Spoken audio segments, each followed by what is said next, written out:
안녕하십니까. 반갑습니다. 우리 원래는 이제 빌립보서 하는 시간이지만 빌립보서는 지난주로 다 끝났죠. 그래서 이제부터는 당분간 오전 2시간 이 마태복음을 하도록 하겠습니다. 그래서 오늘부터는 이제 1교시도 마태복음, 2교시도 마태복음입니다. 여러분 나눠드린 그 교재 104페이지로 가십니다. 104페이지.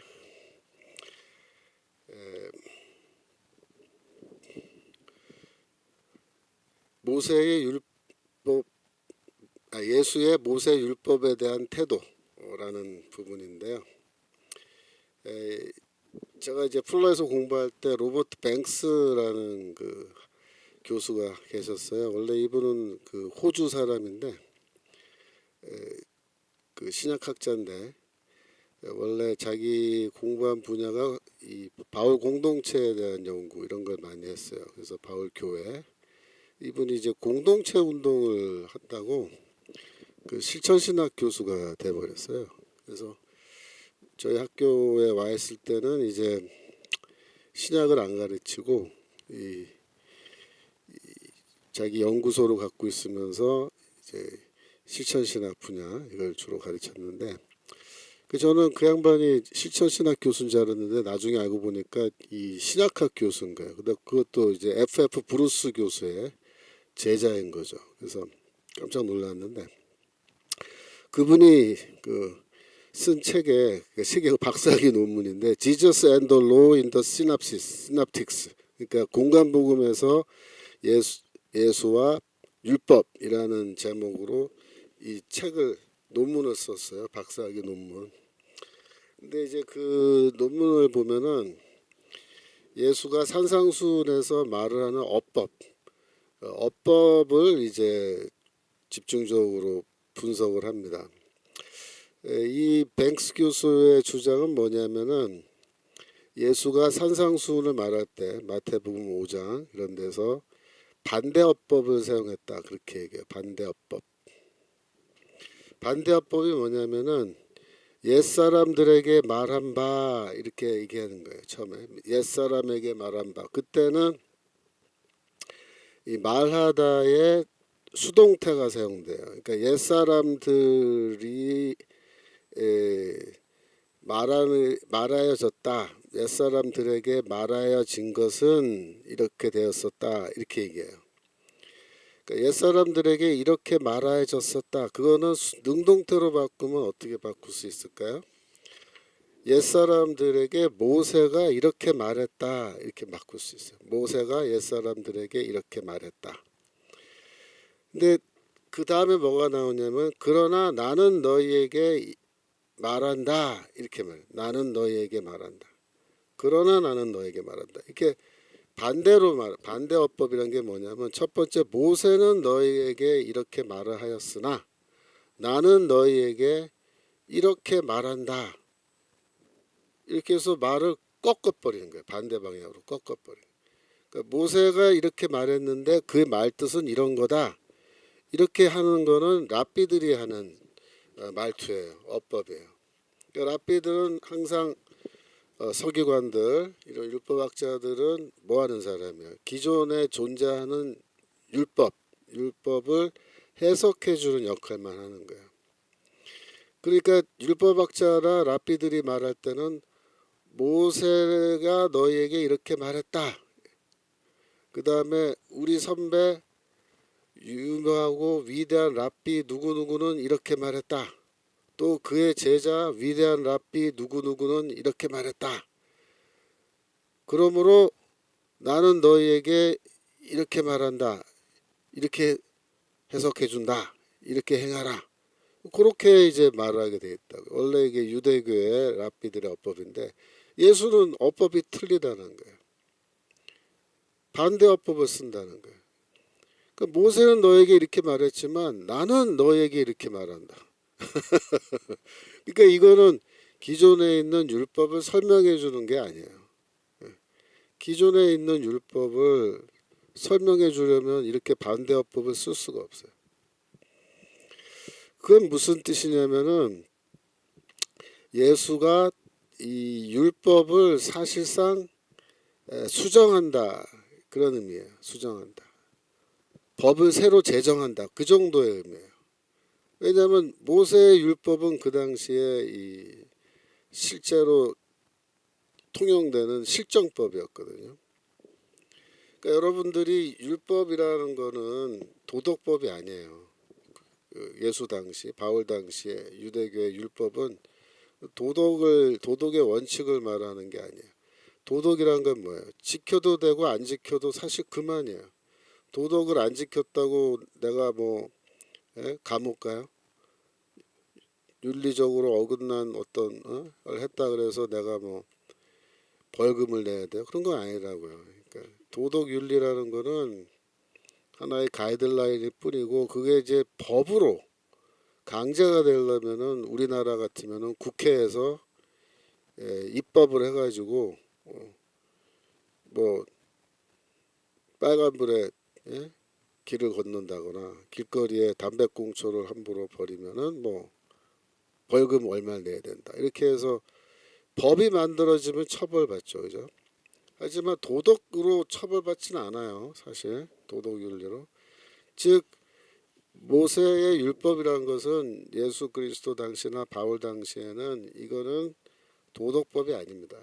실정법이라 그래요. 실정법. 즉 실제 생활에 이게 다 적용되는 법이고 이 법을 어기면 어떻게 돼요? 고발당해요. 그래서 회당에서 재판받아야 돼요. 재판받고 유죄 판결 나오면 처벌도 받아야 되고 뭐 사형은 아니겠지만 뭐 태형이든 벌금형이든 뭐 다 이 처벌 받는 거예요. 이 실정법이기 때문에 이거 함부로 못 고쳐요. 아무나. 그러니까 모세 율법은 사실상 주어진 거고 주어진 그 상태로 계속 유지가 되는 거지. 그거를 야 가만있어 봐. 이거 모세 율법에 이렇게 이런 구절이 있는데 이거 좀 우리가 고치면 좋지 않을까? 뭐 그래가지고 고치자. 그렇게 할 수가 없어요. 불가능한 거예요. 예를 들면은 뭐 우리나라에 여기 실정법이 다 있는데 어떤 뭐 저 같은 사람이 예를 들면 김초롱 교수나 목사가 갑자기 야 우리나라 법이 이렇게 국회에서 이런 법 만들었는데 이거 내 보기에는 내 마음에도 안 들고 내가 보기에는 이거 별로다. 법 이렇게 바꾸자. 내가 바꾸겠다. 이렇게 할 수 있어요? 내가 바꾸겠다? 못 하잖아요. 그럼 정신병자죠. 그죠? 네가 뭔데 법을 바꿔? 네가 국회야? 하기야 요즘에 헌법재판소는 지네들이 법을 막 만들죠. 또 사법부 지난번에 대통령 체포영장 발부한 그 서부지법 판사들 그런 사람들은 뭐예요? 지네들이 법을 막 만들었죠. 멋대로. 예를 들어서 그 군사보호시설 안에 있는 대통령 관자가 군사보호시설 안에 있기 때문에 거기 못 들어간다고 아무나. 근데 그거 교묘하게 해당되지 않는다고 지가 거기 영장에다가 그 법 여기 해당되지 않는다고 적어놔서 지가 뭔데? 아니 판사가 법을 만드는 사람이야 아니면 법대로 방망이 두든 사람이야?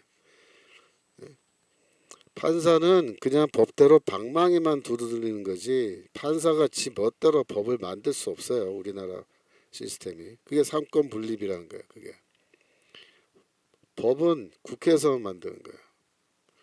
근데 지금 우리나라는 진짜 웃기는 상황이죠. 판사들이 지 멋대로 법 만들고 헌법재판소도 그렇죠. 이게 대통령 탄핵 심판을 형사소추법에 의해서 다 하게끔 되어 있는데 그 변호인단하고 원래 합의해서 변론기일 확정해야 되는데 그것도 합의도 안 하고 지멋대로 일방적으로 하는 거 그거 다 불법이에요. 그러고서는 그래도 된다라고 해요. 이건 헌법재판소기 때문에 그렇게 해도 된다. 자기들은 초법적 기관이네. 그러면 초법적. 그러니까 우리나라 삼권 분립하고 사권 분립인 셈인데 헌법재판소 이거는 정말 대통령 나와서 헌법 개정하게 되면은 헌법재판소는 제대로 손을 봐야 돼요. 이거는 그래서 뭐 해체를 하든 뭐 어떻게 하든 해야 되는데 제일 좋은 방법은 뭐 물론 해체죠, 해체. 그리고 해체할 경우에는 대안이 있느냐? 대안은 뭐냐면 대법원에서 하면 돼요. 대법원에서. 헌법 위반 사안은 이렇게 많지 않아요. 이게 뭐 계속 뭐 민사소송처럼 밀려 들어온 게 아니기 때문에 가끔 하나씩 들어와요. 그걸 위해서 뭐 헌법재판소를 따로 만들고 걔네들 월급 줘가면서 그렇게 할 필요가 전혀 없어요. 다 은퇴시켜 버리고 그 돈으로 차라리 그냥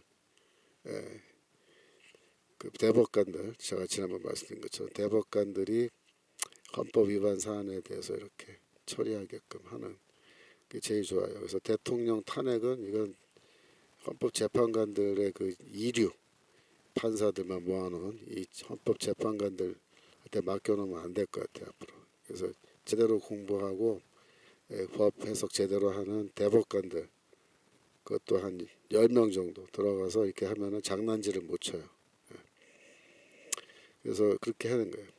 얘가 좀 딴 데로 빠졌습니다만은 지금 현재 이 예수가 사용하시는 마태복음 5장에서 사용하시는 이 반대어법이란 거는 이거는 일반적인 랍비들의 어법과는 전혀 다르다라는 거를 이 로버트 뱅스 교수가 얘기하는 거예요. 그래서 그 어느 랍비도 모세는 이렇게 가르쳤지만 나는 이렇게 가르친다 그렇게 말할 수 없어요. 모세는 그 당시에 어떤 사람이 어떤 인물이냐면 하나님 다음으로 높은 사람이에요. 인간 중에서 모세보다 더 높은 인간은 없어요. 그래서 이 모세야말로 1세기 유대교에서는 가장 인간으로서는 가장 높은 권위를 갖고 있는데 그 가장 높은 권위를 갖고 있는 모세를 예수는 어떻게 해요? 찍어 눌러버린단 말이에요. 어떻게? 모세는 이렇게 말했지만 나는 너에게 이렇게 말한다. 이렇게 말하면서 찍어 눌러버린다. 그거는 이 모세의 율법이라는 것 자체를 그렇게 대단한 걸로 보지 않는 거예요. 그러니까 모세를 위에서 아래로 이렇게 내려다보는 거예요. 내려다보는 거예요. 그러면 예수 그리스도는 어디에 계시는 거예요? 모세 위에 있는 거예요. 모세 위에. 그러니까 모세 위에는 원래 하나님밖에 없다고요. 즉 그건 뭐냐? 예수가 신적 권위를 가지고 가르쳤다라는 거예요. 신적 권위를 가지고. 신적 권위라는 건 뭐예요? 하나님의 권위라는 거예요. 하나님의 권위. 그러니까 하나님이 모세에게 율법을 주셨죠. 그러니까 모세가 사실 받아온 거지 지가 만든 것도 아니야. 그건 하나님께로부터 받아온 것뿐이지. 그러니까 이 예수가 모세는 너에게 이렇게 가르쳤으나 나는 너에게 이렇게 말한다라고 할 때 예수는 자기 자신을 모세보다 상위에 있는 그런 엄청난 권세를 가진 그런 존재로 스스로 이해하고 있는 거고 자기가 divine authority 신적 권위를 갖고 있는 그런 존재로 스스로를 이해하고 있는 거예요. 그래서 우리가 그거를 뭐라 부르냐면 예수의 자기 이해라고 불러요. 예수의 자기 이해. 영어로 self understanding of Jesus. 즉 예수는 스스로를 누구라고 생각했느냐 이렇게 물어보는 거예요. 이거를 복음서를 통해서 연구하는 거예요. 예수는 스스로를 누구라고 생각했느냐. 그러니까 복음서 읽어보면은 예수가 자신을 누구라고 이해했는지를 우리가 추측할 수 있게 해주는 그러한 그 말씀들이 여기저기에 툭툭툭툭 튀어나와요. 뭐 마태복음, 마가복음, 전부 다 이거 쭉 읽으면 읽을수록 그런 내용들이 막 나온다고요. 그러면 이제 우리가 이걸 읽어보면서 대체 예수는 자기 자신을 누구라고 생각한 거야? 이렇게 질문했을 때 그 대답을 이 복음서를 통해서 할 수가 있어요. 할 수가 있어요. 그래서 그런 거를 연구하는 거를 우리가 간접 기독론이라 그래요. 105페이지입니다. 105페이지. 간접 기독론. 그러니까 기독론은 뭐야? 기독론은 예수가 누구냐 하는 거를 다루는 분야라 그랬죠. 그리스도가 누구냐 하는 거를 다루는 분야예요. 그런데 이 간접 기독론은 예수가 누구냐 이 질문이 아니고 뭐예요? 예수는 스스로를 누구라고 생각했느냐? 그렇게 질문하고 연구하는 거예요. 굉장히 재밌는 분야죠. 이 간접 기독론을 우리가 연구할 때 어떤 구절들을 그러면 관심 갖고 보냐? 예를 들면 이런 거예요. 마태복음 9장 2절.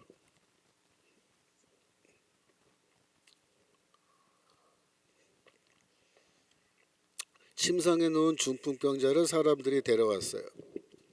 고쳐달라고. 그러면 예수님이 어떻게 하면 돼요? 야, 너의 병이 나았으니까 집에 가라. 그게 고쳐주면 되잖아. 근데 지금 뭐라고 그러시냐면 예수께서 저희의 믿음을 보시고 중풍병자가 이르시되 소자야 안심하라. 내 죄사함을 받았느니라 이렇게 말해요. 내 죄가 용서받았다 이렇게 얘기해. 아니 너의 병이 나았다 이렇게 하면 되는데 왜 예수는 그 말 안 하고 여기에서 너의 죄가 용서받았다 이렇게 말할까요? 이게 일부러 이렇게 하신 거예요. 일부러. 3절 서기관들이 속으로 이르되 이 사람이 참남하다. 참남하단 말은 신성모독을 한다 그 말이에요. 예수가 신성모독을 한다. 왜? 죄를 용서해 주는 거는 하나님만 용서해 줄 수 있는데 아니 지가 하나님이야? 이렇게 생각한 거예요. 지가 뭔데 죄를 용서하고 말고 이런 말을 해? 그죠? 그 속으로 그렇게 생각하는데 4절 예수께서 그 생각을 아시고 그러니까 마음을 벌써 읽어버린 거죠. 그래서 너희가 어찌하여 마음에 악한 생각하느냐 5절 내 제사함을 받았느니라 하는 말과 일어라 걸어가라 하는 말이 어느 것이 쉽겠느냐 무슨 말이야? 자 내가 야 너 일어나서 걸어가 병 나았으니까 이렇게 말하는 게 쉽겠냐 아니면 너 제사함 받았다 이렇게 말하는 게 더 쉽겠냐 어느 말이 더 쉽겠냐 이렇게 묻는 거예요. 너 죄 용서 받았어. 이 말이 나한테는 너무 쉽다 이거예요. 더 쉽다. 너 일어나서 걸어가 이렇게 길게 말하는 것보다 너 죄 용서 됐어. 이 말이 나는 더 말하기가 쉬운데 이렇게 말하는 거예요. 그러면서 6절에 이제 뭐라고 말씀하시면 그러나 인자가 세상에서 죄를 사하는 권세가 있는 줄을 너희로 알게 하려 하노라 이렇게 말해요. 저기 이제 속 의도를 나타낸 거예요. 내가 그런데 왜 이렇게 말했냐면 인자가는 뭐야? 내가 나란 말이야. 나 1인칭 단수. 내가 세상에서 죄를 용서하는 권세가 있다는 것을 너에게 알려주려고 내가 일부러 그렇게 말한 거야. 이렇게 말해요. 자, 그럼 보세요. 예수는 자기 자신을 누구라고 생각한 거예요? 죄를 용서할 수 있는 권세를 내가 갖고 있다라고 주장하고 그렇게 생각하고 있는 거죠. 그러면 예수는 스스로를 누구라고 본 거예요? 하나님과 동등한 존재라고 스스로 그렇게 보고 있는 거예요. 왜? 말 그대로 하나님 외에 누가 죄를 용서할 수 있어요? 인간이? 예를 들어서 김철원 교수가 예? 너의 죄가 용서되었다 이렇게 말하면 용서돼요? 그게? 용서 안 돼요. 제가 백날 얘기해봐야 아무 용서가 안 돼요. 하나님이 용서해줘야 용서하는 거죠. 그죠? 그렇게 됐잖아요. 그러니까 예수는 스스로를 누구라고 생각했다? 예.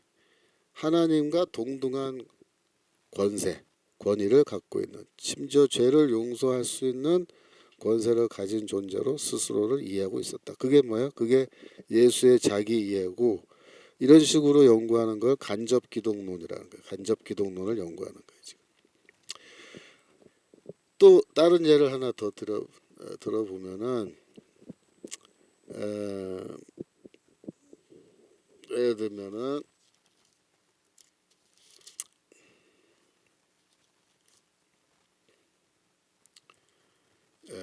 또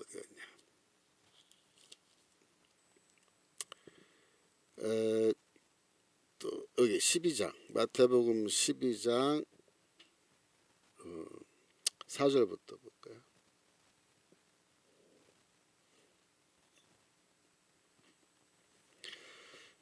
그 4절 3절부터 3절 그러니까 이게 뭐냐면 이 안식일에 제자들이 그 밀밭을 지나가는데 그 밀을 이렇게 비벼서 먹었단 말이에요. 그러니까 안식일에 왜 추수를 했느냐, 일을 했느냐, 시비가 붙은 거예요. 예수께서 가라사대 다윗이 자기와 그 함께한 자들이 시장할 때 한 일을 잊지 못하였느냐.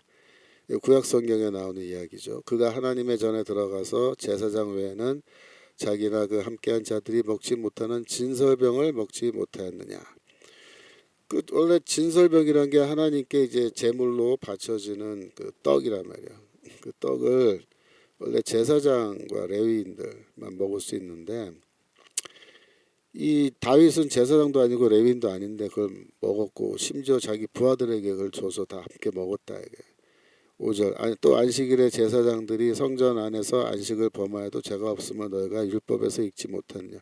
그러니까 제사장들은 안식일날 성전에서 뭐해요? 일해야 돼요. 일. 예. 그 제사를 이렇게 드리고 하는 모든 게 다 일이죠. 양을 잡고 뭐 양을 다듬고 불을 피우고 그죠? 다 일이잖아. 근데 그거는 이제 예외 조항이라는 거예요. 예외 조항. 그래서 예수께서 말씀하신 건 뭐냐면 율법이라는 거는 특히 안식일법 같은 거는 이런 예외 조항도 있고 예외적인 사안도 있었다 이거죠. 근데 내 제자들이 안식일에 밀밭 지나가다가 밀 좀 까먹은 거 그거는 예외 사안에 해당된다 이렇게 얘기해요. 예외 사안에 해당된다.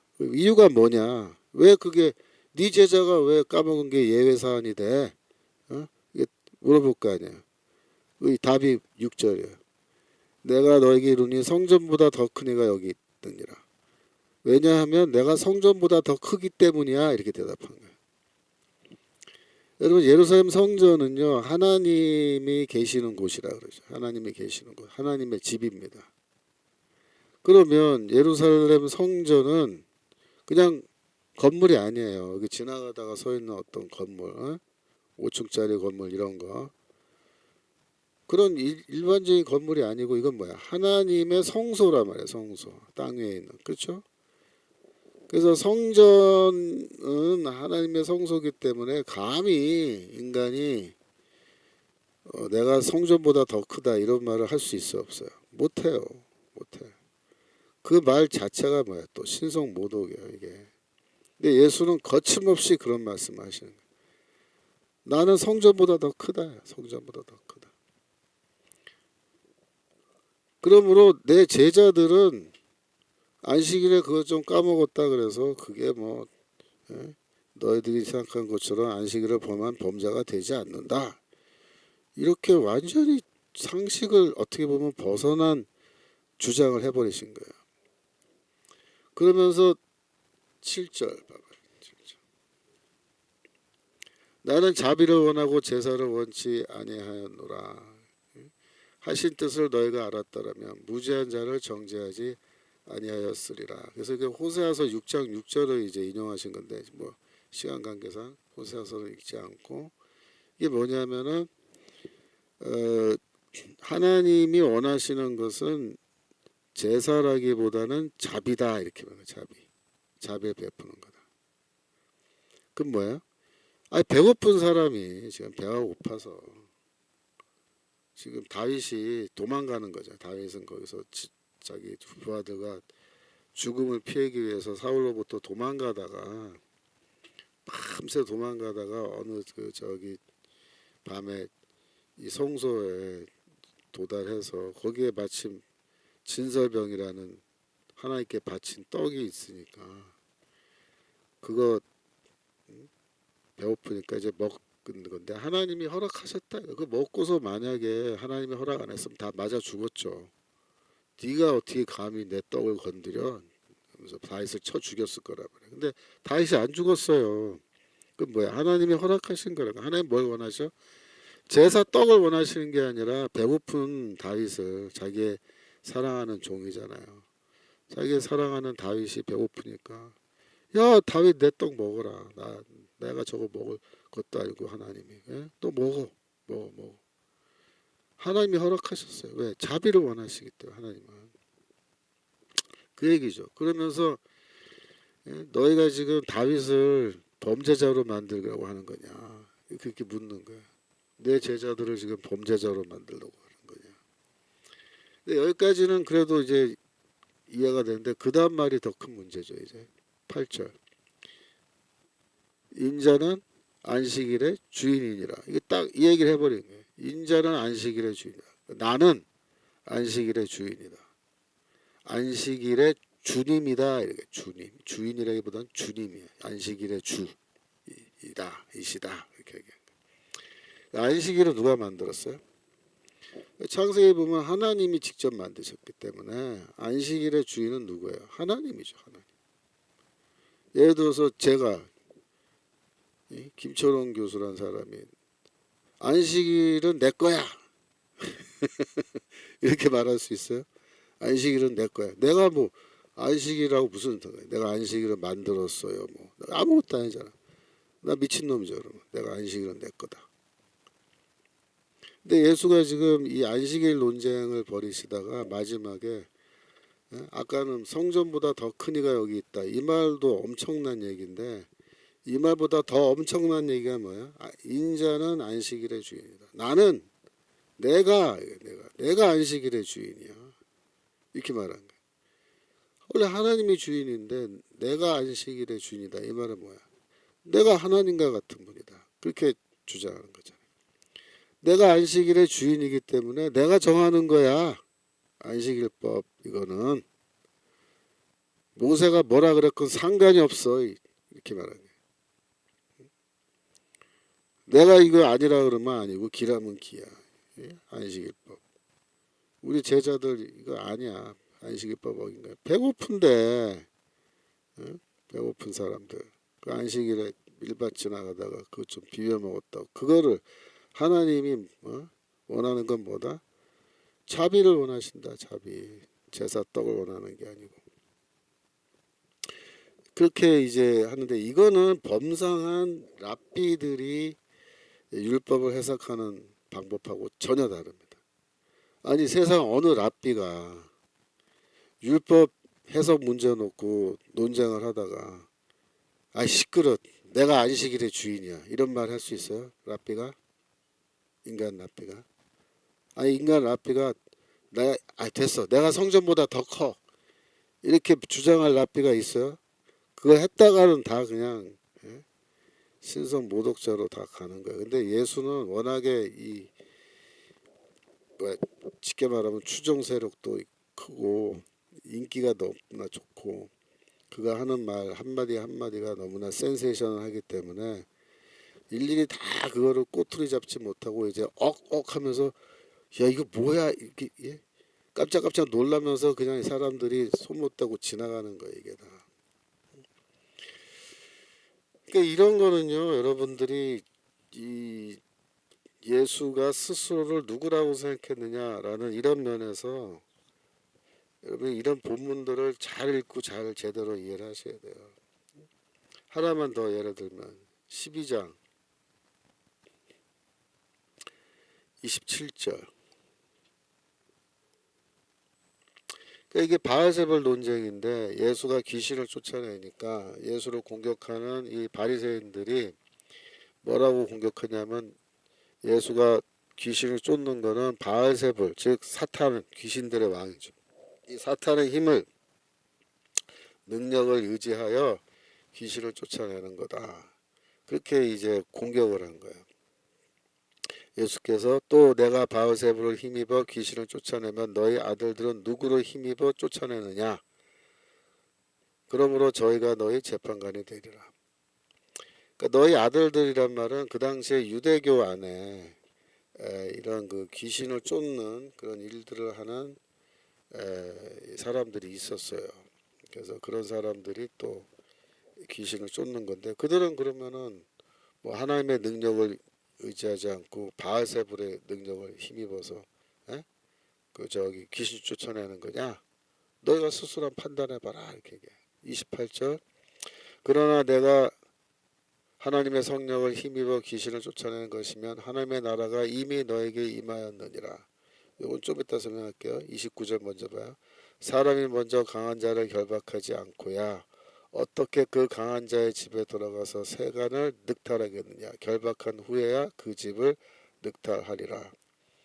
자, 이게 지금 귀신을 쫓아내는 거를 뭐에다가 비교하냐면은 그 사탄의 집을 털어내는 거에다가 비유하는 거예요.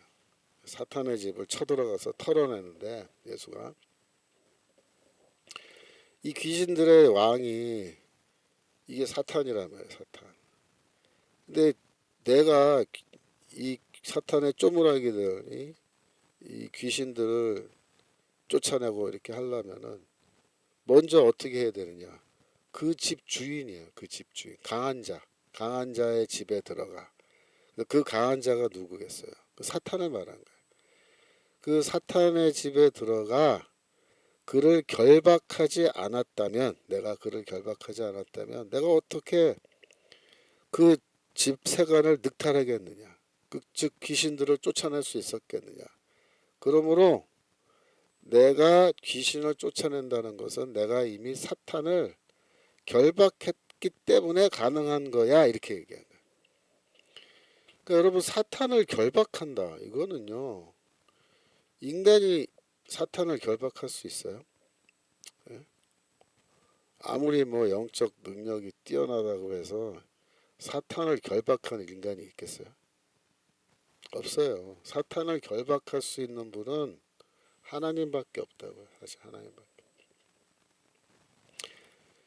예전에 그 플러신학교에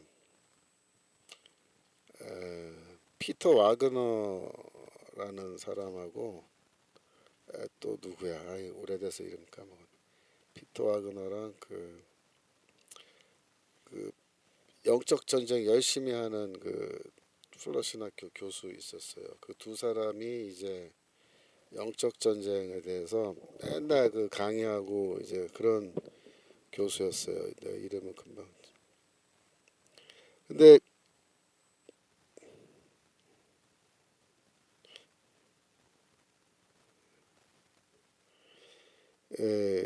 그래서 그 두 사람이 이제 잠깐만 피터 와그너하고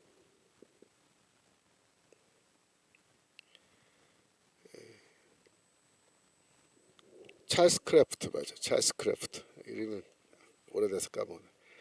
이 찰스 크래프트라는 사람이 이제 또 이 플러신학교 선교학과 교수였어. 둘 다 선교학과 교수인데 지금은 이제 플러신학교 선교학과가 이런 사람들 없는데 제가 공부하던 1990년대에는 피터 와그너, 뭐 찰스 크래프트 이런 사람들이 거기서 이제 강의도 했었고 이렇게 하는데 그분들이 이제 특히 찰스 크래프트가 영적 전쟁이라는 과목을 가르쳤어요.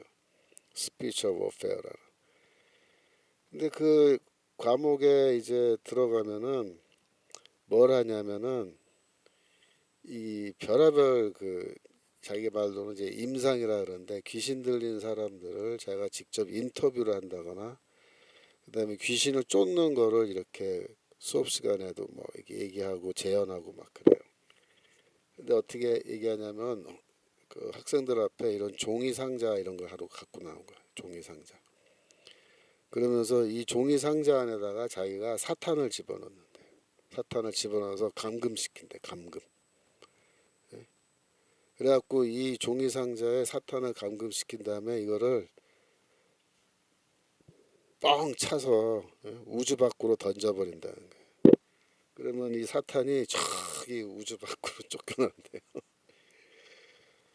그런 진짜 황당한 얘기를 이 찰스 크래프트가 그 수업 시간에 얘기하고 학생들이 그거를 뭐 쉽게 말하면 아멘 하는 식으로 듣고 앉아 있고 막 그런 거예요. 제가 보기엔 웃겨 죽겠는 거예요. 이것들이 정신이 나갔나. 저는 영적 전쟁이 하면 안 된다 그런 게 아니고 영적 전쟁을 우리가 해야 되는데 이 찰스 크래프트나 피터 와그너가 얘기하는 그런 방식의 영적 전쟁은 잘못된 거다라는 거예요. 그거는 결국 피터 와그너는 신사도 운동으로 지금 다 갔죠. 그래서 신사도 운동은 지금 굉장히 잘못된 방향으로 간 겁니다. 이 찰스 크래프트는 뭐 신사도 운동에 적극적으로 합류하지 않았지만 그의 그 주장은 기본적으로 신사도 운동의 범주에서 벗어나지 않아요. 그 영적 전쟁에 대해서 제가 조금 더 설명을 드리면 이런 거예요. 그래서 이 귀신 쫓는 거, 그러니까 특히 이 찰스 크래프트가 귀신을 쫓고 뭐 상자에 담아서 그걸 차서 우주 밖으로 보내버리고, 그다음에 또 웃기는 게 귀신을 인터뷰하는 겁니다. 인터뷰. 그거를 자기들은 임상 자료로 쓰기 위해서 인터뷰를 한다. 그러면서 이제 하는데 그 귀신한테 물어요. 그래서 너 누구야? 이렇게. 너 이름이 뭐야? 너 이 사람 안에 왜 들어왔어? 언제 들어왔어? 뭐 이런 식으로 이제 물으면서 그 귀신이 하는 말을 이렇게 다 메모를 하는 거야. 타이프라이팅 해서 다 노트를 만드는 거야. 그래갖고 그거를 이제 자료로 해서 연구를 하고 막 그래요. 근데 웃기는 게 뭐냐면 귀신들은 거짓말하는 영이라고 돼 있어요. 구약 성경에. 거짓말하는 영. 귀신들은. 그럼 너 누구야? 여기 왜 들어왔어? 이렇게 할 때 귀신이 거짓말할 수 있어요. 거짓말. 그게 찰스 크래프트가 그 얘기를 이제 지적을 하니까 뭐라 그랬냐면 귀신은 절대로 나한테는 거짓말을 못 한대요. 정신 나갔죠. 아니 네가 뭔데 네가 얼마나 큰 영적 권세 갖고 있는데 귀신이 너한테는 절대로 거짓말 안 하고 진실만을 말한다고 주장할 수 있어요. 그건 말도 안 되는 소리죠. 그래서 이제 그 귀신들을 인터뷰해서 연구해서 책도 쓰고 막 그랬다고요. 그래서 그 책이 뭐냐면 이제 상한 감정의 치유 뭐 이런 식의 제목의 책들이에요. 그거 읽어보면요 진짜 가관이에요. 귀신들. 그래갖고 뭐 귀신들은 뭐냐 하면은 뭐 상처받은 사람이 죽으면 그게 귀신이 된대요. 그러니까 이상하기가 얘기하는 그 한풀이 신학이랑 비슷하죠. 한풀이 신학. 그거를 영적 치유라 그래요. 영적 치유. 영적 치유는 뭐냐면은 귀신 쫓아내 주는 건데, 네가 예전에 뭐 이런 상처가 있어서 귀신이 들어와서 네 안에 귀신이 너를 지금까지 이렇게 했는데 그걸 이제 내가 쫓아내 준다. 그러면서 네가 영적으로 치유받았다라고 선언하는 거예요. 웃기는 소리죠. 왜? 복음서에 돼 있잖아. 귀신 한 명 쫓아내면은 7명 데리고 돌아온다고. 그렇게 안 돼요. 귀신 쫓아내는 게 그런 식으로. 그래서 크래프트가 뭐라고 얘기하냐면은 인간의 마음은 이런 그 창고 같은 방이래요. 방. 근데 그 방에 쓰레기가 있으면 쥐가 들어온다는 거예요. 그 쓰레기가 뭐냐면은 상한 감정이라는 거야. 상한 감정. 상한 감정이 치유를 못 받고 상처받은 대로 나와 있으면은 거기 귀신이 들어가서 쥐가 들어가서 귀신이 그 들끓는다. 그럼 어떻게 해야 되냐? 그 쓰레기를 치워야 된다. 쓰레기 치우면 그 이 쥐가 안 들어온다. 귀신이 안 들어온다. 그렇게 얘기해요. 근데 그것도 웃기는 소리예요. 원래 그 비유를 정확하게 이제 설명하자면 이런 거예요. 사실은 저는 이렇게 설명해요. 쓰레기를 치워도 귀신은 또 들어와요. 그 빈 방에는. 귀신은 어떻게 하면 안 들어오게 하느냐? 그 빈 방을 하나님의 말씀과 성령으로 채우면 못 들어와요. 그렇게 돼 있어요. 그거 상한 감정의 치유 백날 하고 뭐 그냥 이거 해도 다 필요 없어요. 예수 믿고 하나님의 말씀으로 충만하고 성령으로 충만하지 않으면 그 귀신 들린 사람들 치료가 안 된다고. 성령 그 빈 방이 우리의 내면이 인간의 내면이 말씀과 성령으로 충만해 있으면 귀신이 돌아올 자리가 없고 7명 데리고 7명 택도 없어요. 못 들어와요. 그렇게 돼 있어요. 근데 이 그 찰스 크래프트나 피터 와그너 같은 사람들은 이 말씀과 성령 이런 거를 제대로 가르치지도 않고 맨날 쇼만 하지 쇼. 귀신 쫓는 쇼. 이게 거의 이단 같은 거예요. 지금 신사도 운동은 절대로 가까이 하면 안 돼요. 그래서 이 얘가 좀 딴 데로 나갔는데, 그래서 예수가 사탄을 어떻게 결박했다는 거예요. 결박했다. 그게 중요한 거예요. 그러니까 누가 사탄을 결박할 수 있어요? 피터 와그너가, 뭐 찰스 크래프트가, 예? 그런 사람들이 뭐 사탄을 결박한다고요? 그래갖고 뭐 상자 속에 가두고 뻥 차서 우주 밖으로 내보낸다고요? 참 한심한 소리 하고 있어요. 귀신은요, 사탄은요, 3차원 공간의 지배도 받지 않아요, 여러분. 3차원 공간. 예? 무슨 말인지 이해돼요? 3차원 공간의 지배를 안 받는다고, 귀신들은. 인간은 3차원 공간의 지배를 받죠. 예를 들어서 내가 그러니까 여기 지금 돌고 지역에서 제가 저기 뭐 다산동으로 갈라 그러면 저가 차를 타고 아니면 지하철 타고 이동을 해야 옮겨간다고요. 이게 공간의 지배받기 때문에. 우리가 공간 이동 못 하잖아요. 근데 귀신들은 그렇지 않아요. 사탄은 그렇지 않아요. 귀신들은 공간에 지배받지 않기 때문에 순간적으로 공간 이동 다 하고, 걔네들은 공간이란 개념 자체가 없어요. 제가 그래서 뭐라 얘기냐면은 사이버 스페이스, 인터넷 공간도 이것도 공간이고, 이 악한 영들은 공간의 지배받지 않기 때문에 사이버 스페이스에 들어가서도, 인터넷 안에 들어가서도 악한 영들은 또 역사할 수 있다. 그렇잖아요 지금. 예? 지금 우리 전쟁이 사실 사이버전이죠, 어떻게 보면. 예? 인터넷 전쟁이라고. 이 좌파들하고 지금, 예?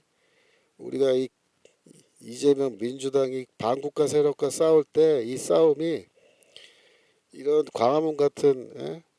또 서부지법 같은 그런 공간에서도 우리가 싸우고 헌법재판소 앞에서 싸우고 하지만, 이 싸움이 또 어떻게 돼요? 공간에, 사이버 공간에서 인터넷 싸움이기도 하죠. 거기서 우리가 싸우잖아요. 악한 영들, 사탄들은 이런 악한 자들을 통해서 역사하는 거예요. 대한민국을 망가뜨리기 위해서. 왜? 대한민국이 망가지면 대한민국에 있는 교회들이 다 뭐야? 사탄의 지배 아래 꽉 눌려가지고 이제, 예? 숨도 못 쉬게 만드는 건다.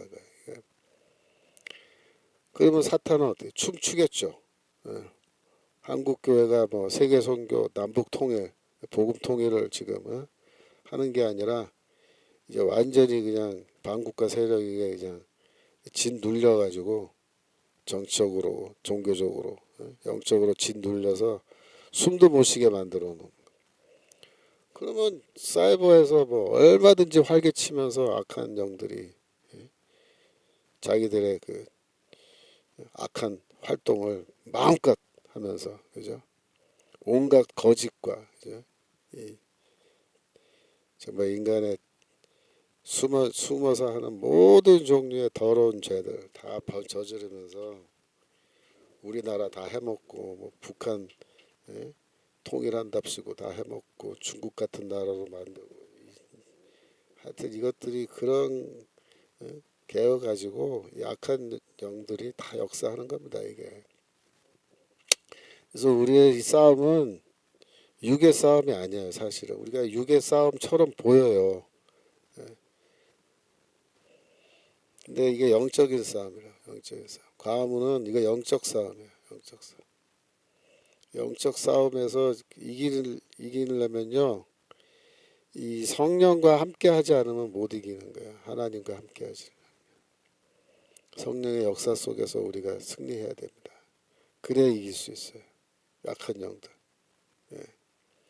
그래서 우리가 기도해야 되고, 예배 드려야 되고, 영적으로 깨어 있어야 되고, 말씀으로 무장해야 되고, 이렇게 하는 거예요.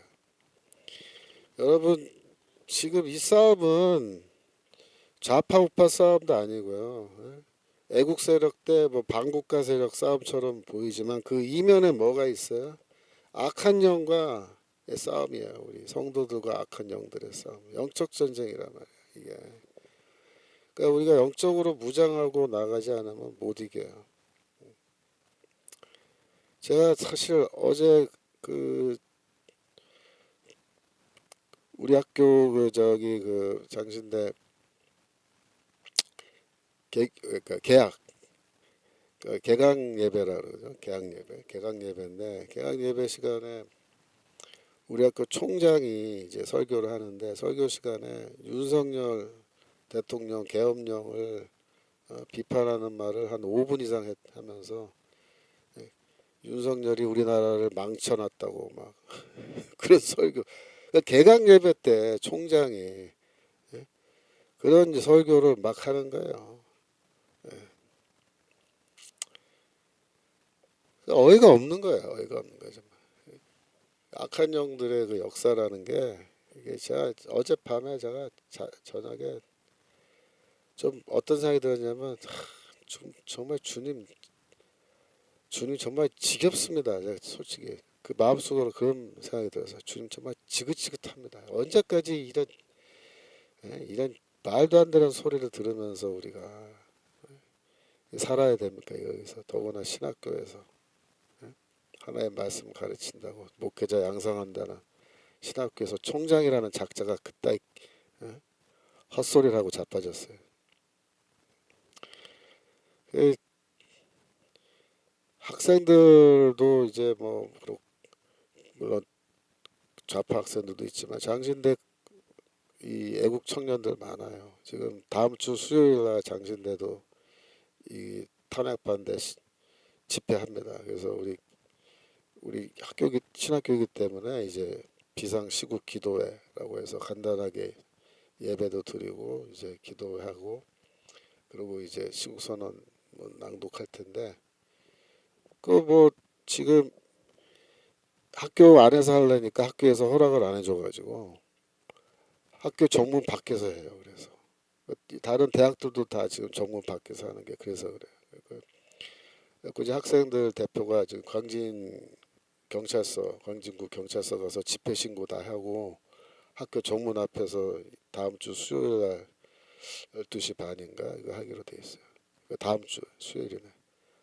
자, 그 제가 미리 양해를 구하는데 다음 주 수요일에 제가 그 2교시 수업을 좀 일찍 마치고 가야 돼요. 왜냐하면 제가 또 가서 지금 그 예배 설교를 하게 될지 아니면은 제가 그 시국 선언문 발표할 때 특별 발언을 하게 될지 나한테 학생들은 그 예배 설교는 다른 교수님 시키면 좋겠고 저더러 그 저기 그 시국 선언문 발표한 다음에 특별 발언 좀 해주시면 좋겠다고 얘기해서 제가 그거 하러 가야 돼요. 12시 반부터 시작이니까 제가 최소한 12시에 나가야 될 것 같습니다. 그래서 지금 저희 교단 목사님들이 탄핵 반대 시국 선언문에 1,450명, 그러니까 지지난주 기준이에요. 1,450명 사인했는데 서명했는데 지금 뭐 1,500명 넘어갔겠죠 지금쯤이면. 그래서 오늘 아침에도 그 저기 그 담당했던 목사님하고 통화했는데 그 목사님이 지금 그 서명한 목사님들한테 다 연락해서 그날 아침에 장신대 다 모이라고 지금 연락할 거라고. 그래서 뭐 지방에서야 멀리서 오시지 못하겠지만 서울 가까이 계시는 분들은 거기 학교 정문 앞에 다 모이신다고 그래요. 그럼 뭐 그날 하여튼 뭐 아이들 다 100여 명 이상 나올 것 같고 목사님들까지 오면은 뭐 3, 400명 모일 것 같은데 그 앞에 길이 좁기 때문에 지금 굉장히 그 혼잡스러울 수도 있는데 좀 걱정도 되지만 하여튼 뭐 많이 모여서 하면 좋죠. 그래서 지금 신문사 이런 데도 지금 연락해서 취재 나오라 그러고 다 할 겁니다. 그래서 이번에 장신대가 광나루역이 있습니다. 광나루역에서 내리면 걸어서 갈 수 있어요.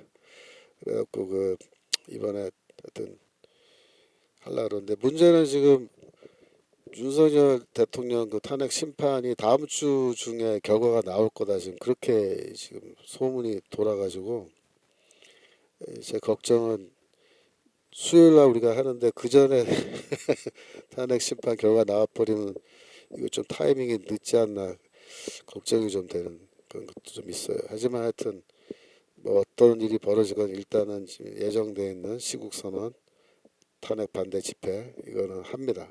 할 거고 그다음에 이번에 이거 집회를 할 때 우리가 그 에, 광나루역이 아니고 광나루입니다. 광나루. 강나루가 아니고 광나루요. 그래서 이 제가 지금 계획은 이번에 그 참여하는 학생들 카톡방 만들어서 지금 모집하고 있는데 이게 다 되면요. 그 6호선 몇 번 출구냐고 1번이나 뭐 그럴 거예요. 그 하여튼 국민은행 앞으로 나와서 걸어 올라오시면 됩니다. 좀 한 5분에서 10분 정도 걸으셔야 돼요. 예.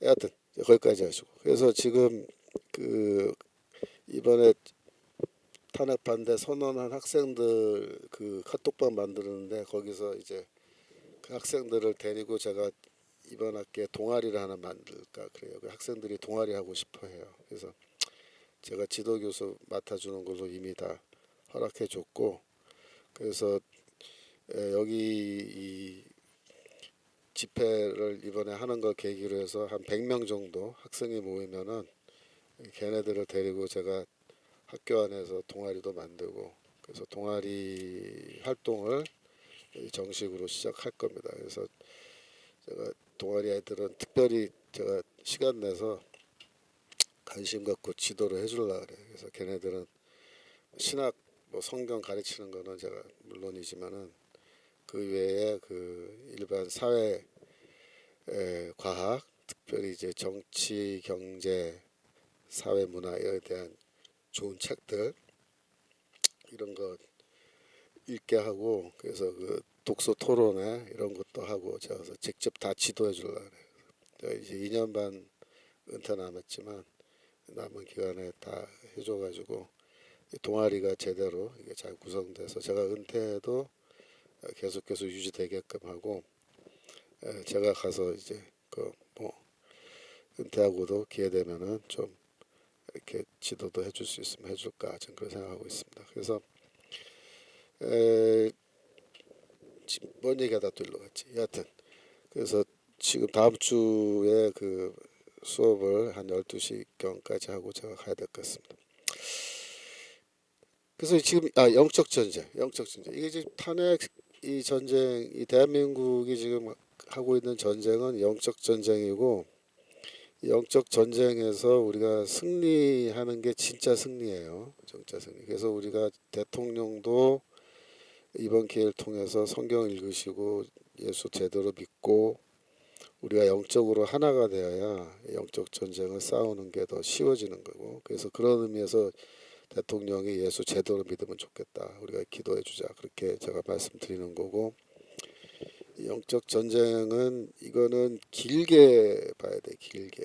그래서 이 대통령을 이제 살려내서 직무 복귀하는 거는 단기적 목표고 장기적 목표는 우리가 다른 게 많아요. 지금 제가 다음번에 어디 강연할 기회가 있으면은 장기적 목표와 단기적 목표가 뭔지에 대해서 제가 좀 설명을 드리려고 그러는데 하여튼 그런 긴 관점을 가지고 우리가 이 싸움을 싸워야 됩니다. 자, 다시 돌아와서 그래서 이제 마태복음 5장 18절 함께 읽겠습니다. 5장 18절 마태복음 5장 18절이요. 예, 예. 마태복음 5장 18절 진실로 너희에게 이르노니 천지가 없어지기 전에는 율법의 1.1획도 결코 없어지지 아니하고 다 이루리라 라고 하는 이 말씀 우리가 이미 읽었죠. 그런데 이때 율법을 다 이룬다 이렇게 말할 때 어떻게 이루어요? 율법을 예수가 자신의 가르침으로 예수의 가르침으로 율법을 완전하게 하고 그렇게 함으로써 율법을 온전하게 함으로써 율법이 이루어지는 거예요. 율법의 1.1획도 반드시 없어지지 아니하고라고 할 때 이 말을 모세 율법이라고 생각하면 안 돼요. 모세 율법이 영원한 게 아니에요, 여러분. 모세 율법은 유한합니다. 무한한 게 아니고 유한한 거예요. 영원하지 않아요. 영원한 건 뭐냐? 예수의 가르침이 영원한 겁니다. 그래서 마태복음 24장 35절 마태복음 24장 35절. 천지는 없어지겠으나 내 말은 없어지지 아니하리라. 그죠? 내 말은 뭐예요? 예수의 가르침입니다. 예수의 가르침은 없어지지 않는다. 영원하다 그 말이야. 천지가 영원한 게 아닙니다. 하늘과 땅이 영원한 게 아니라 이것은 새하늘과 새 땅을 하나님이 만드실 때는 이건 다 없어지는 거예요. 그러니까 하나님이 새하늘과 새 땅을 만드실 때는 지금 현재 있는 이 하늘과 땅을 리모델링 하는 게 아닙니다.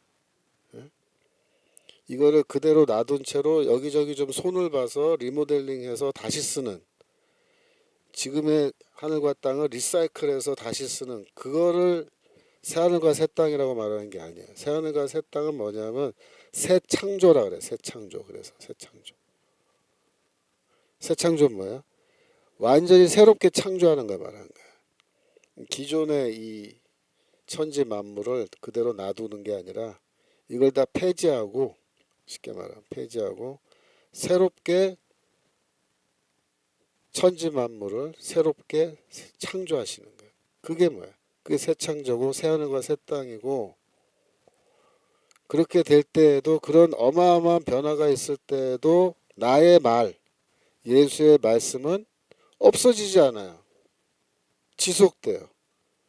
영원해요. 그래서 천지가 없어지기 전에 율법의 1.1획도 없어지지 아니할 거다. 예. 천지가 없어지기 전에는 그럴 수 있어요. 천지가 없어지면 어떻게 돼요? 없어져요. 모세의 율법은. 그죠? 천지가, 다시 보여주세요. 마태복음 5장 18절.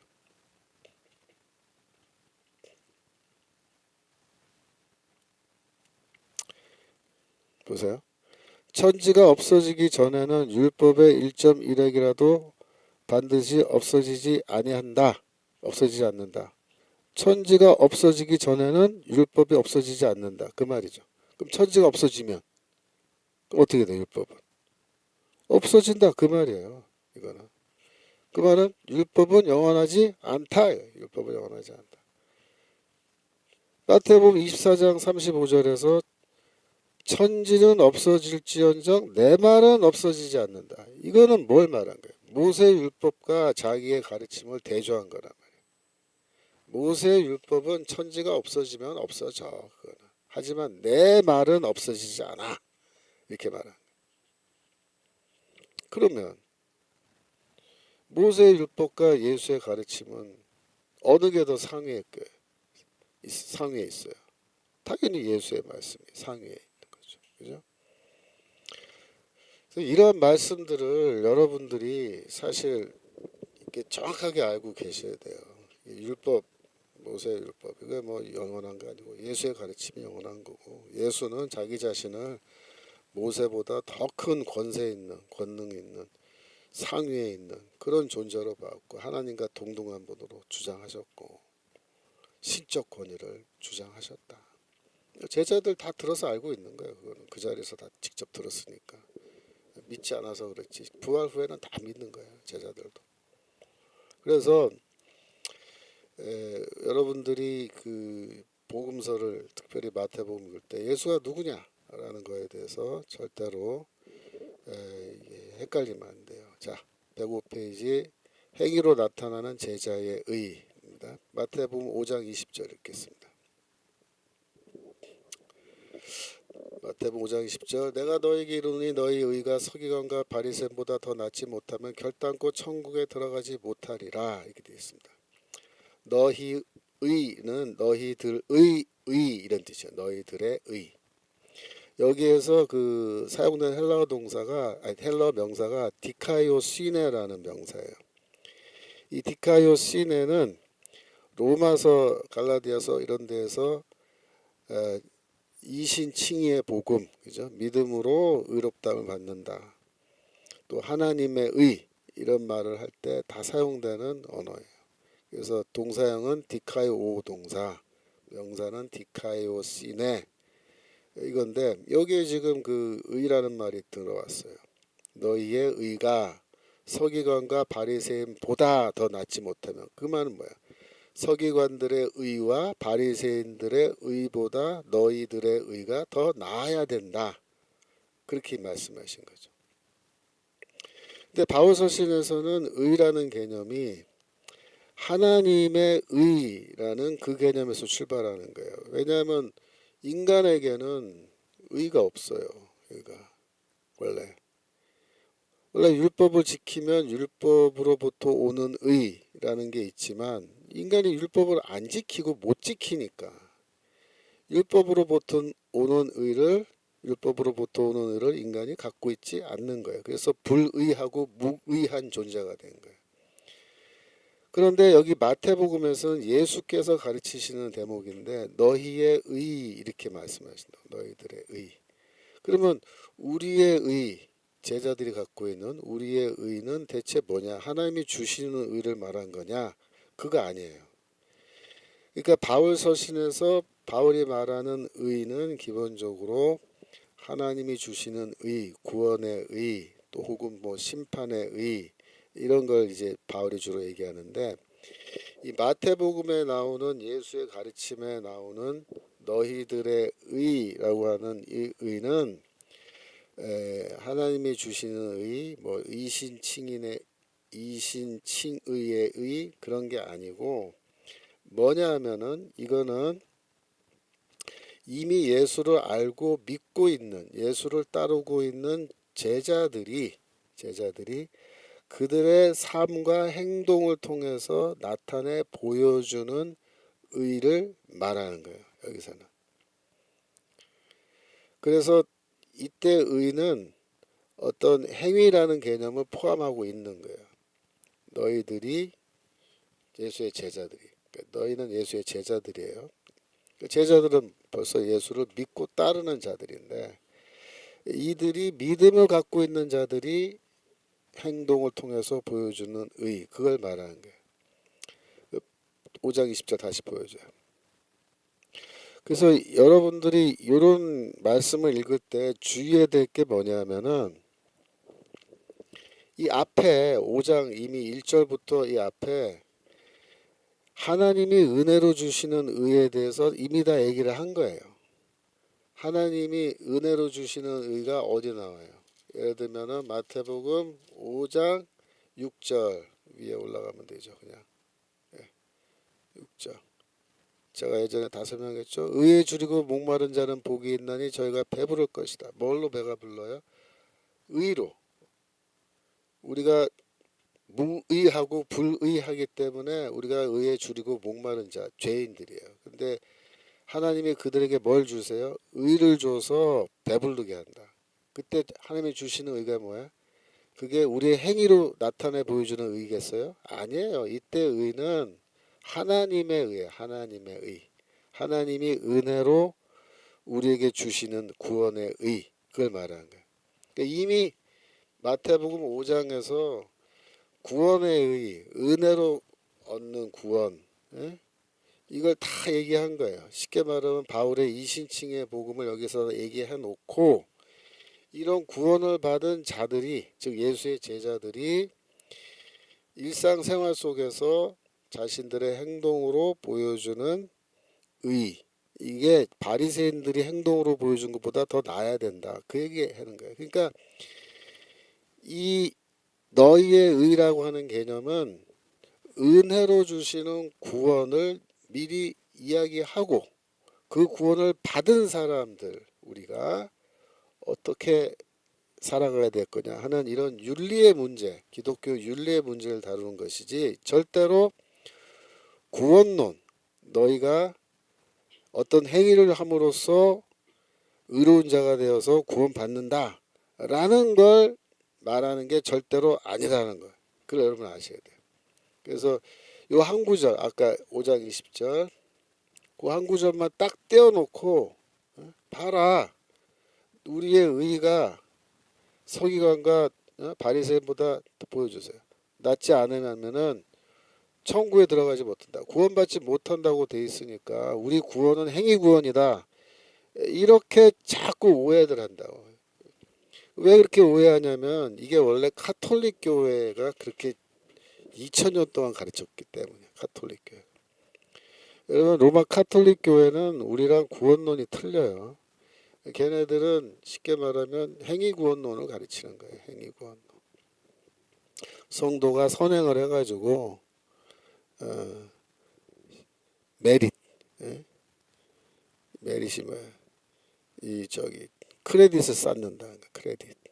크레딧을 착 쌓아가지고 공덕을 쌓아가지고 그 공덕을 나중에 최후 심판 때 구원과 교환한다는 거예요. 하나님 주시는 구원과 교환한다. 그 행위 구원이죠, 그죠? 근데 이게 지금 카톨릭이 행위 구원을 가르칠 때 가장 즐겨 사용하는 구절이 이런 거예요. 5장 20절. 봐라 말이야. 이게 행위 구원이다. 근데 우리는 뭐라고 정해? 아니다. 진짜 구원은 5장 6절에 나와 있다. 의에 줄이고 목마른 자는 복이 있나니 그들이 배부를 것입니다 라고 할 때 어떻게 의로 배불리게 해요, 하나님이? 그 주의 종 예수 그리스도를 통해서. 더 구체적으로 말하면 그리스도가 십자가에서 죽고 부활하심으로 우리에게 하나님의 의를 배부르게 아주 차고 넘치게 주신다. 그 얘기죠. 그래서 절대로 마태복음이 무슨 행위구원을 가르친다. 그렇게 오해하면 안 돼요. 마태복음도 뭘 가르쳐요? 그리스도를 통해서 은혜로 주시는 구원을 말한다. 이렇게. 예? 그렇게 고백해야 돼요. 그게 중요한 거예요. 그래서 5장 20절을 여러분 쉽게 이해하려면은 어떤 걸 예로 들면 되냐면은 이 유대인들이 중요하게 생각하는 행위, 그 중에서도 구원에 영향을 줄 수 있다고 생각하는 행위들이 몇 개 있어요.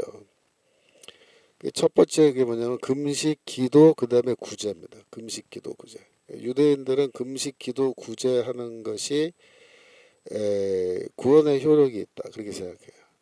그러니까 내가 죄를 지어도 금식을 많이 하고 기도 많이 하고 구제를 많이 하면 이렇게 내가 구원받을 수 있다. 내가 지은 죄보다 구제를 더 많이 하면 내가 구원받을 수 있다. 이렇게 생각해요. 그래서 여기에다가 구제를 집어넣으면 어떻게 되냐. 한번 다시 보여주세요.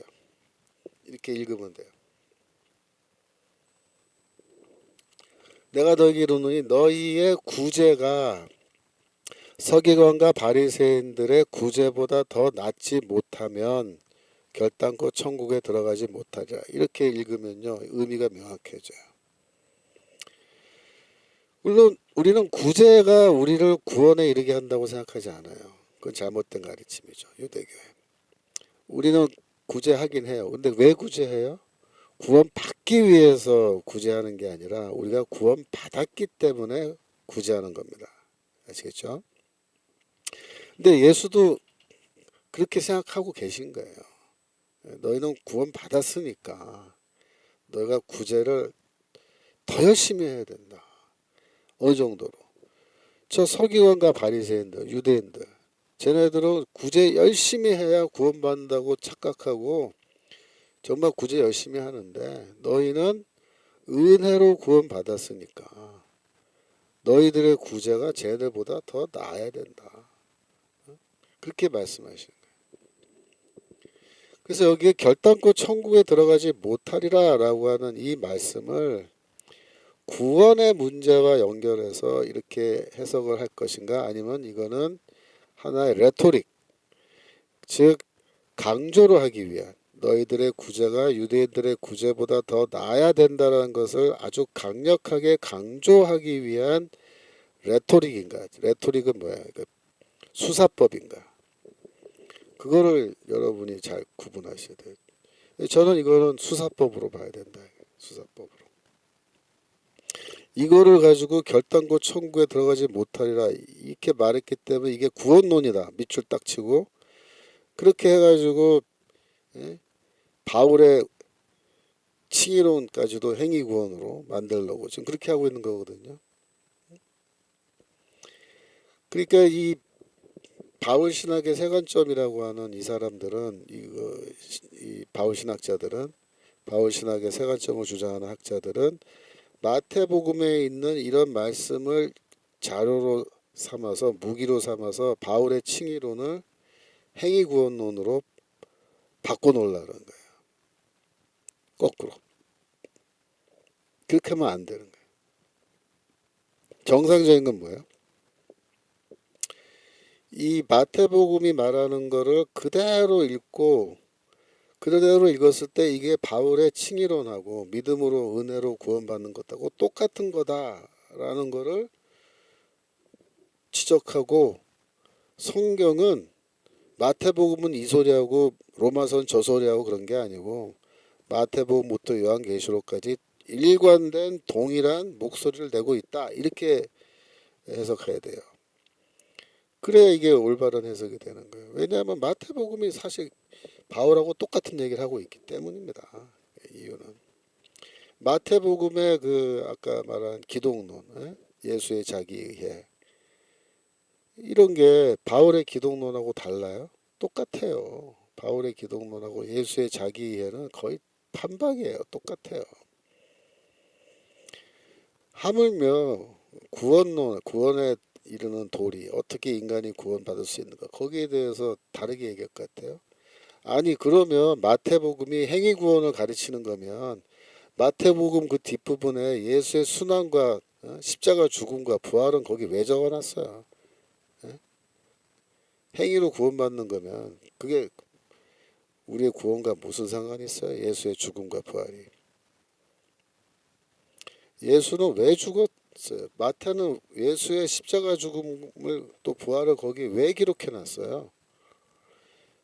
예수가 우리를 구원하기 위해서 이 세상에 오셨고 자기의 생명을 우리의 죄 용서를 위해서 내놓으셨다, 그걸 말하고 있단 말이에요. 그 본문이 다 있다고.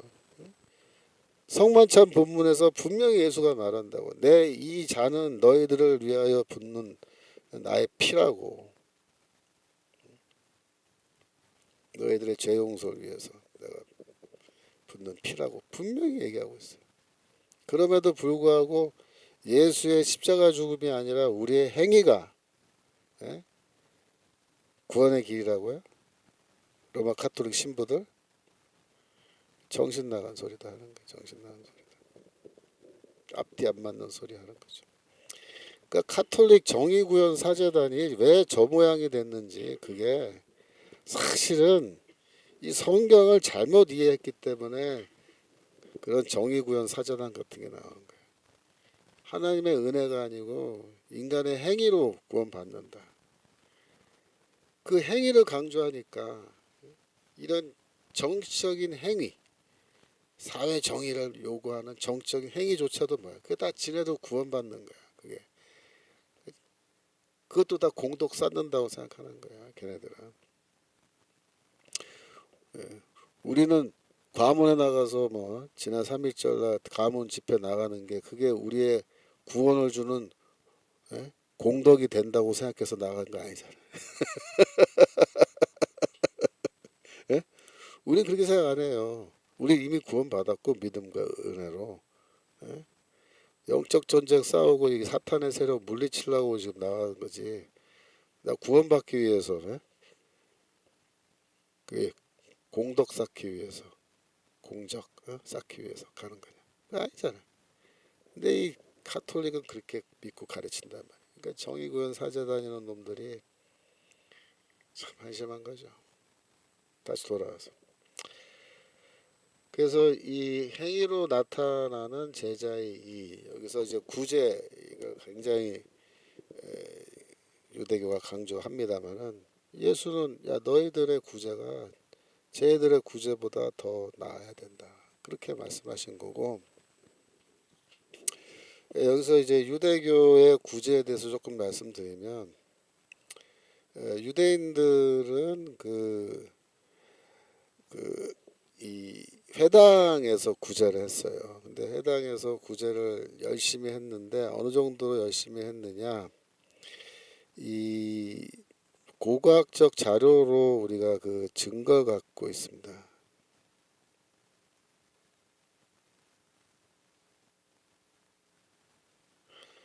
어, 그 제가 책을, 학교 가면 책이 있는데 지금 책이 없어서, 에, 그 터키 반도에 사데라는 도시죠. 살디스. 그 사대 근처에 있는 조그만 도시예요. 아프로디시아라는 제가 기억하기로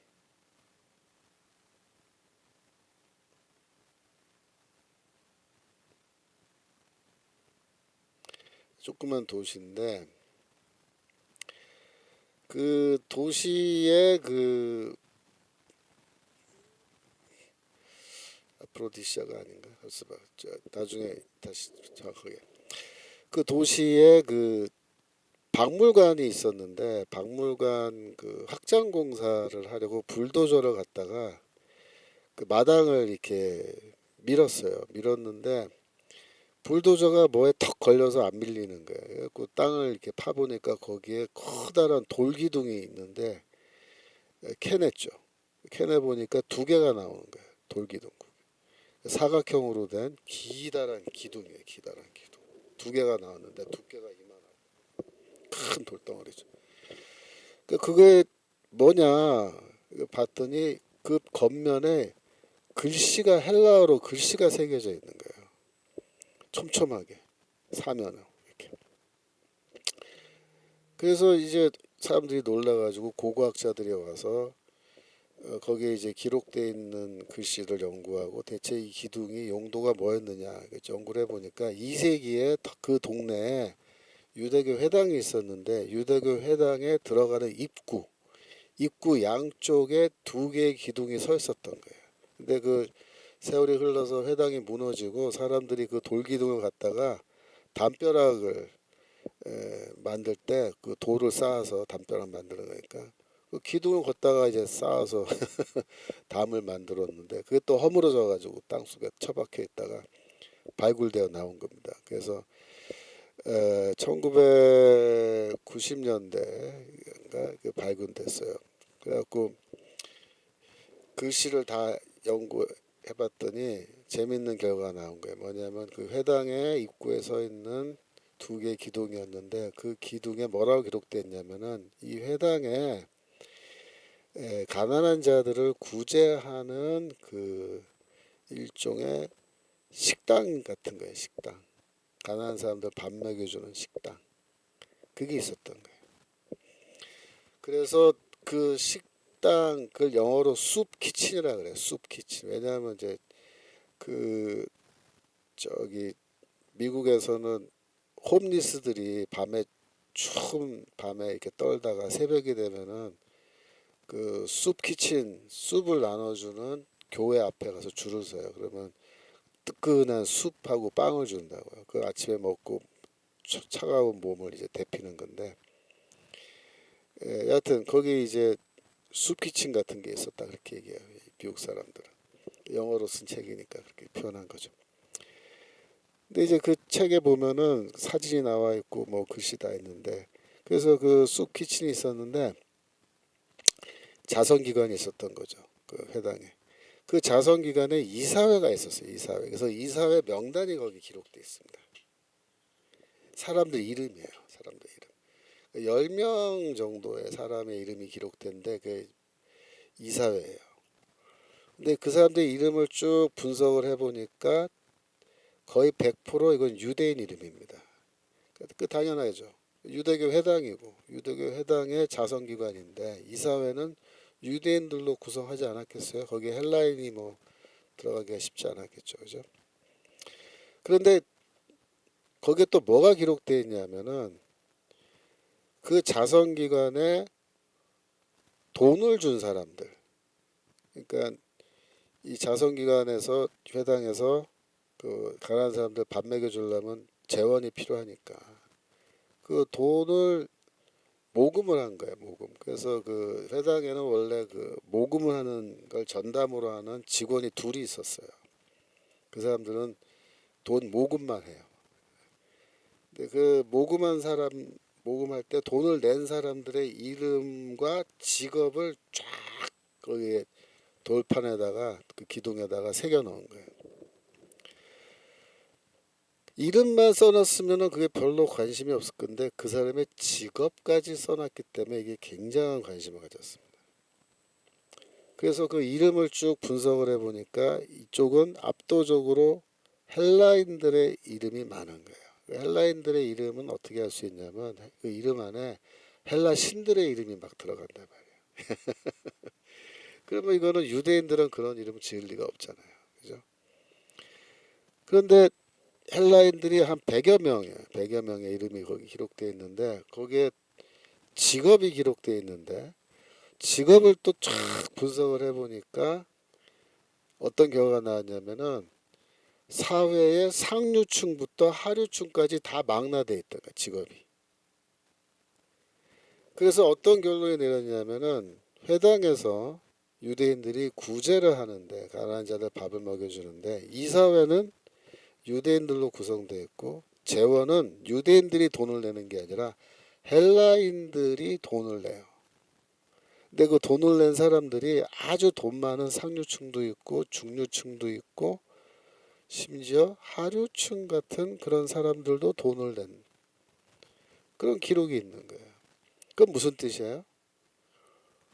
그 당시에 헬라 사회에는 헬라인들이 운영하는 자선기관이 없었습니다. 근데 유대교에 있는 거예요.